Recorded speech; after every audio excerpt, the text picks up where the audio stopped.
Hi guys, நான் தான் உங்கள் ஸ்னேகா. மண்டே மினி விலாக் பார்க்கலாமா? காலையில் நேரமாக எழுந்திரிச்சு குளிச்சு கிளம்பி ஆஃபீஸும் நான் வந்துட்டேங்க. போகிற வழியில் கிளைமேட் சூப்பராக இருந்துச்சு. அந்த கிளைமேட்லாம் ரசிச்சுட்டு நானும் ஆஃபீஸ் ரீச் ஆகிட்டேங்க. என்ன இவ போய் ஆஃபீஸ் ஓப்பன் பண்ணுறான்னு நினைக்காதீங்க. அங்கே நான் தான் ஆஃபீஸ் ஓப்பன் பண்ணும் க்ளோஸும் பண்ணேன். ஏன்னா நாங்கள் ஒரே ஸ்டாஃபு 3 சரங்குக்கு நான் தான் செல்ல பொண்ணு. அடுத்தது என்னங்க, சாமி தான் கும்பிடணும். ஃபஸ்ட்டு போய் ஊதுபத்தி பற்ற வச்சுட்டு கொஞ்சம் பத்தி பரவசமாயிருங்க. சாருங்க 3 பேர் ஆஃபீஸ் வரைக்கும் 11 o'clock மேலே ஆயிருங்க. அவங்க வரும்போது சாமிக்கு மாலை பூ எல்லாம் வாங்கிட்டு வந்துடுவாங்க. அவங்க வந்ததுக்கப்புறம் இன்னொரு டைம் சாமிக்கு பூ மாலையெல்லாம் போட்டு சாமி கும்பிட்டு அப்புறம் என்னங்க மார்னிங் சாமி கும்பிட்டு பட்டையும் போட்டாச்சு. அதுக்கப்புறம் போய் ராசி பலன் பார்க்கலான்னு போய் டேட்டு கிழிச்சா இன்றைக்கி டேட்டு சேர்ந்து கிழிஞ்சிச்சிங்க லைட்டாக. அதை அப்படியே யாருக்கும் தெரியாமல் அட்டாச் பண்ணி விட்டு ராசி பலன் என்னன்னு பார்த்தா சிம்மம் ராசிக்கு மறதின்னு போட்டுருந்துச்சு. என்ன மறக்க போகிறேன்னு தெரியாமல் கொண்டு வந்து மோர் குடிச்சிட்டு இருந்தாங்க. என் பாடி ஹீட் படி அதனால் டெய்லி நான் மார்னிங் மோர் எடுத்துக்குவேன். 11 மணிக்கு டீயும் குடிச்சு ஆஃபீஸில் 3 சாரும் ஊட்டி போயிருந்தாங்க. ஊட்டி போயிட்டு வரும்போது எனக்கு ஊட்டி சாக்லேட் ஊட்டி வரைக்கும் எல்லாம் வாங்கிட்டு வந்தாங்க. நானும் ஒன்று எடுத்து டேஸ்ட் பண்ணிவிட்டு அப்படியே எடுத்து பேக்கில் வச்சுட்டேங்க. பேக்கில் வச்சுட்டு வெளியே பார்த்தா மழை வர ஆரம்பிச்சிருச்சு. நானும் கிளைமேட்டை ரசிக்கலான்னு வெளியே வந்தாங்க. லைட்டாக தூரிட்டு இருந்த மழை அதிகமாக வர ஆரம்பிச்சிருச்சு. வீடாக இருந்தால் நலையலாம். இப்போ ஆஃபீஸில் இருக்கனே நலைய முடியாது. என்ன பண்ணுறது, சரி பசிக்குது சாப்பிட்லான்ட்டு போயிட்டாங்க. என்ன இவ சாப்பிட்டுட்டே இருக்கா, வேலை செய்ய மாட்டாளான்னு பார்க்காதீங்க. நான் எடிட்டிங்கில் இருக்கேன் அண்டு டெலிகாலிங் இருக்கேன். எடிட் பண்ணும்போது லேப்டாப்பில் உட்காந்து எடிட் பண்ணுவேன். கால்ஸ் என் ஃபோனில் தாங்க பேசுவேன்.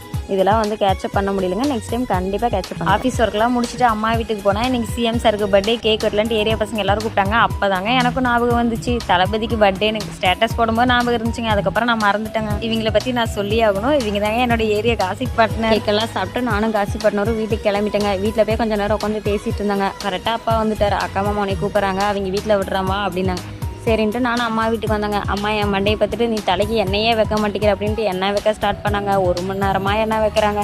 பாட்டில் இருந்த எண்ணெயெல்லாம் நேற்று என் மண்டையில் தாங்க இருந்துச்சு. எனக்கு எண்ணெய் வைக்கிற கேப்பில் இவங்க ஒரு பட்டிமன்றம் போட ஆரம்பிச்சிட்டாங்க. அப்பா அண்ணி அம்மாயி எல்லோரும் உட்காந்து நியாயம் பேச ஆரம்பிச்சிட்டாங்க. அவங்க பட்டிமன்றம் முடிக்கிறதுக்கு மணி 10 மணி ஆயிடுச்சுங்க.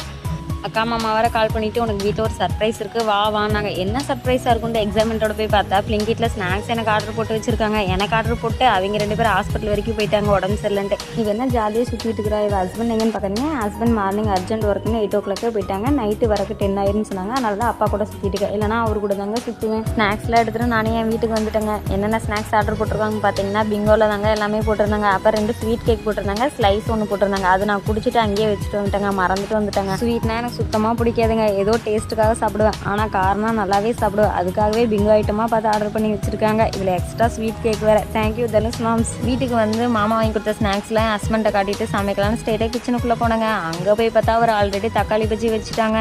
நான் தக்காளி பஜ்ஜி வச்சுட்டேன், நீ தோசை மட்டும் ஊற்றினா போதும்னு சொன்னாங்க. இதை விட ஒரு பொண்ணுக்கு என்னங்க வேணும். என் ஹஸ்பண்ட் செம்மையாக சமைப்பாங்க. எங்கள் அம்மாக்கே டஃப் கொடுப்பாங்க, அந்தளவுக்கு சமைப்பாங்க. சமைக்கிறது மட்டும் இல்லைங்க, நான் வீட்டில் எந்த வேலை செஞ்சாலும் ஒரு பாதி வேலை எனக்கு செஞ்சு கொடுத்துருவாங்க. ஐ எம் ரியலி லக்கி தாங்க. டைம் வேறு 10:30 ஆயிடுச்சுங்க. நான் போய் தோசை ஊற்றிட்டு குளிச்சுட்டு சாப்பிட்டு